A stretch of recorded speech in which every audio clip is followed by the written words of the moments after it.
right, here we go. Often imitated, the biggest win ever. Never duplicated. The comments, I'm not ready. Oh, the original. And is it going to be any different this week? I don't think so, man. DLE Kamel here. K-pause. I just forgot what I was going to say. Circus here coming at you. First tournament, like, all right, Ken Hawk, take it back, search a card. Man, I'm cruising. This is great. Ken Hawk. Join us each week as we track decks and see how they perform in tournaments around the community. This is the DLE Power Rankings. What's up, everybody? Circus here coming at you with this week's Power Rankings. I feel like I'm saying this every week now, but there's another huge shakeup. We have another new champion, Kamel. It's a crazy week. Again. Another week, another shakeup, and it's just going to keep happening after the ban list gets fully implemented. All right, so if you don't know what we're doing here, each week we track decks as they're played in tournaments throughout the community, and then we rank them based on how they finish. So a first place finish gets them 6 points, a second place finish gets them 4 points, a third place finish gets them 2 points, and a top 8 gets them a single point.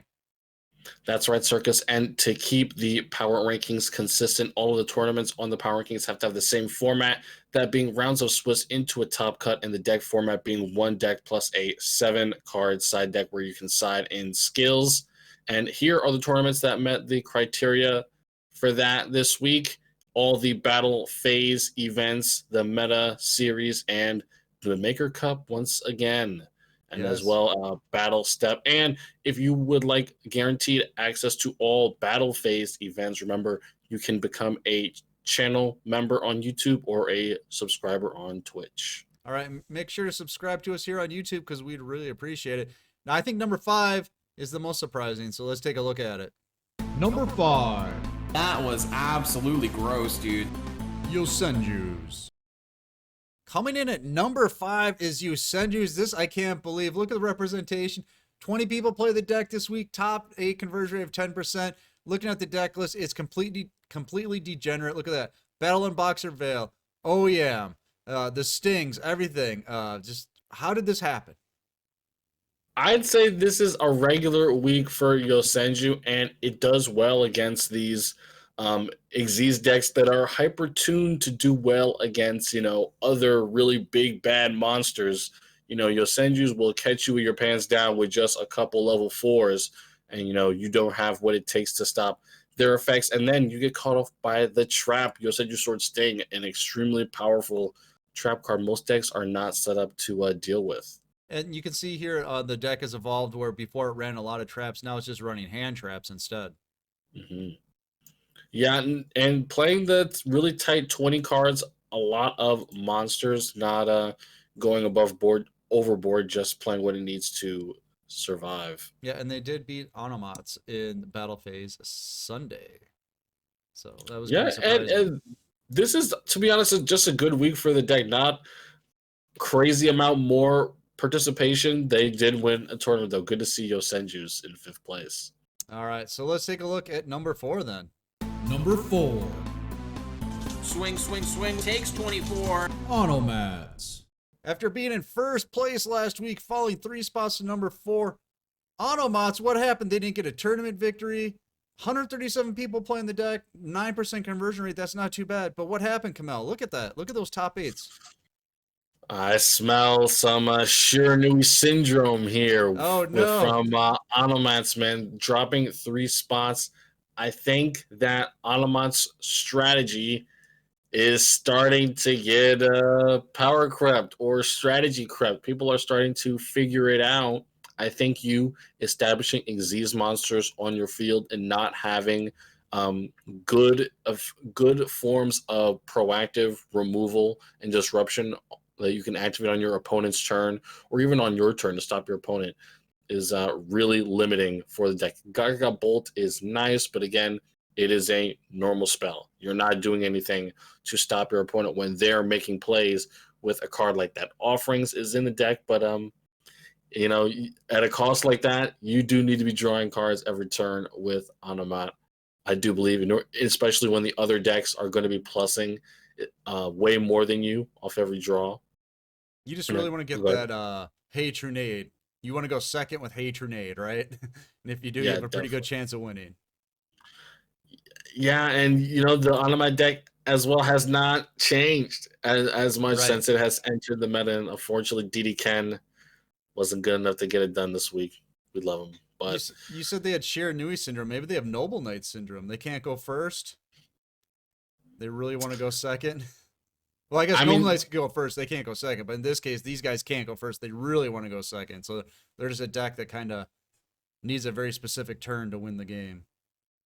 yeah, I would say that as well. Also, their representation has not fallen off, but their points on the power rankings definitely have once again not picking up a win this week. We'll have to keep an eye on Automats and next week, see if that trend keeps up. Mm-hmm. Now, a lot of people are playing Book of Moon against this deck, right? I mean, that's the big thing to disrupt it, because a lot of people will be like, Circus, if they go first, they can get Bouncer and Roach. But if Book of you Moon just- is extremely Moon, powerful card against this deck because those are those key effects that are coming from Xyz monsters, and Book of Moon is just that immediate answer to everything that this deck has to offer. Number 3. IZ summon. Thunder Dragons. Not even making it into the top 5 last week. Thunder Dragons, this week, they finally win a tournament. Kamel was there to see it all.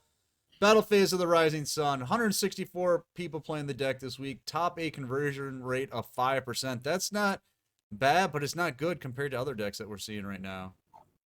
Yeah, Thunder Dragons more than doubled their points from last week. Their win this week was against Megalith. The top 8 of Battle Phase Rising Sun was very diverse, but part of that was due to the fact that this deck specifically is running Spirit Rebo, and I think that coming back into the meta is going to be huge.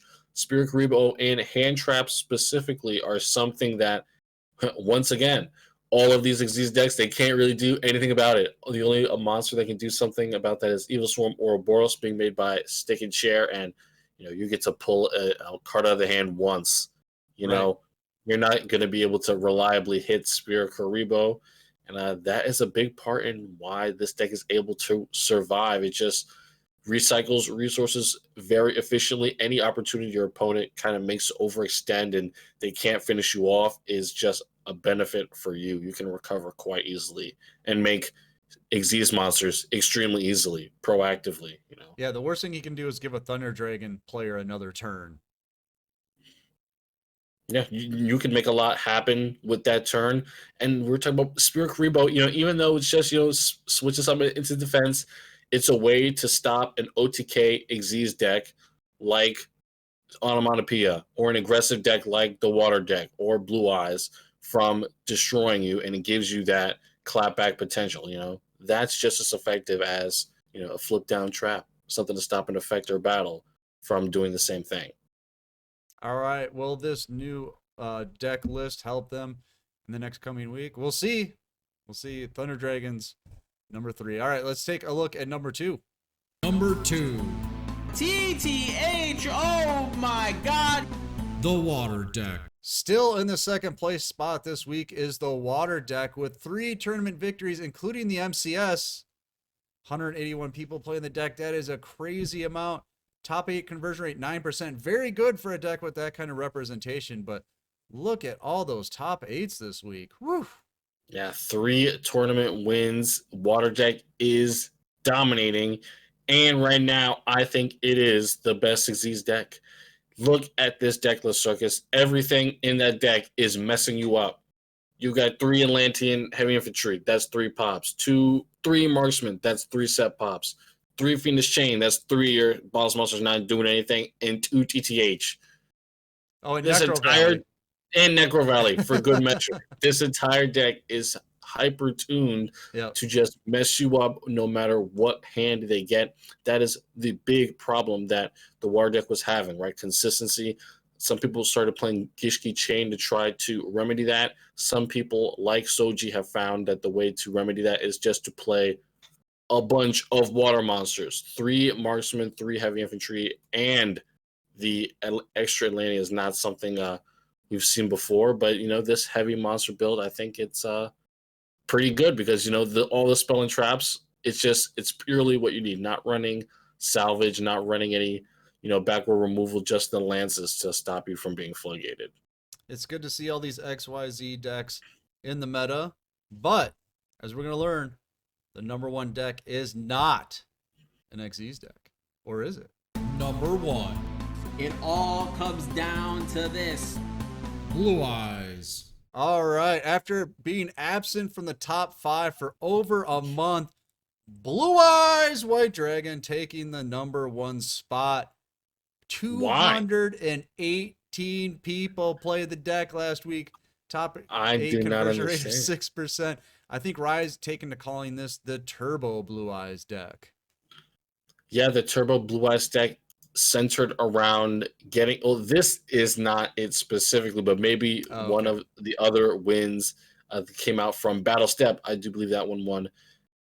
Plays ancient rules and getting out Blue Eyes White Dragon so that you can make your synchro monster more readily available. A lot of the other Blue Eyes lists that we've seen around has kind of revolved around using the alternative White Dragon as a key part of the strategy, because its effect, while it is just destroy a card, it's easily reusable from the graveyard and getting back Blue Eyes and stuff like that. But instead, you can turbo out your Blue Eyes to utilize them for your Twin Burst Dragon and your Spirit Dragon. All right, so I bet the anime fans are happy. Blue Eyes in first place. Is it going to last? I mean, they won pretty easily. It was they won pretty 45 dominantly. Points. 5 tournament wins. Yeah, that's huge. I think it has to keep up. The overwhelming amount of participation this week. I don't see why not. Blue Eyes did not receive any sort of nerf on the ban list. A lot of decks that had good matchups against it did. And this week, once it's fully implemented, I think we're just going to see more of the same. All right, we'll have to wait and see. As you can see, 218 people playing the deck this week, and that goes right into overall deck representation. Look at this. Blue Eyes, of course, on top, but look at all these decks. 218, 181, 164, 137. Then it just drops off down to 45. So yeah, it definitely shows what decks people are still confident in after the ban list. And I think we need a new contender. People are going to start calling the meta stale after a while.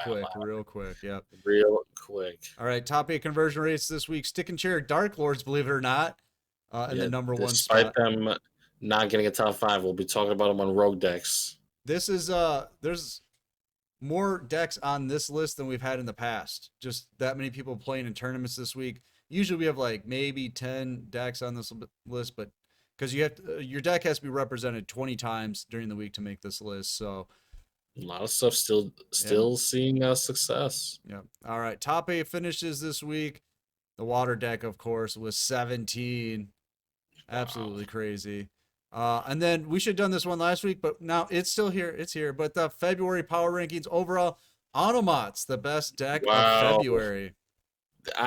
Just in time too, because I do not think they're gonna be able to keep that up at all. The water deck, I definitely think, is going to surpass them. So to be on this list, you had to be in a top 5 during one of the weeks. It's not just overall. If you made the top 5, then I considered your scores. So there you go. Automots and water. So there you go. XZ's era is here. And this is what Kamel's here for. This is the only reason he shows up anymore, and that's the tier list. It's a little bit smaller this week, but yeah, definitely. And yeah, these are the decks. I mean, would you say there is anything else that is dominant and continually successful enough to be up here with these decks? I would not. Yeah, a lot of people would be. What about YoSenju's? They were number 5. Come on now. Come on now. Oh, we could. Oh, they're gonna want us to put high potential, like right down there. We'll put it cog worthy. How about that? All right, let's take a look at the main list before we get out here, so you can see how the whole week turned out. There you go. Look at the points again, though. Blue Eyes, Water, Thunder Dragons, Automots, and then a huge drop down to number 5 and all the way down. Look at that. Yeah, I'd say the first couple tournaments surrounding the ban list, we did get some crazy decks topping tournaments. So it's good to see that. And I hope that keeps up over the next couple weeks. Hope people get creative. We saw a lot of crazy decks like Megaliths and Fire Kings reaching the top 4 and finals of tournaments. We'll have to see how TGs do in the next coming week. They did all right for their first week, got 7 points, but we'll have to wait and see. We'll see, yeah. All right, I hope you guys liked the video because I always enjoy doing it. I know Kamel loves doing this video. So we're going to get out of here, but you should get in the Discord because it's free. The tournaments are free. The new player help is free. You should subscribe because we would love if you did that. Be sure to check out Trilinks. Yes, Trilinks. There you go. Trilinks Tactics, yeah. That'll be a good time. That'll be on Sunday, so check that out. All right, we're going to get out of here. I'm Circus. That's Kamel. Peace out. See ya.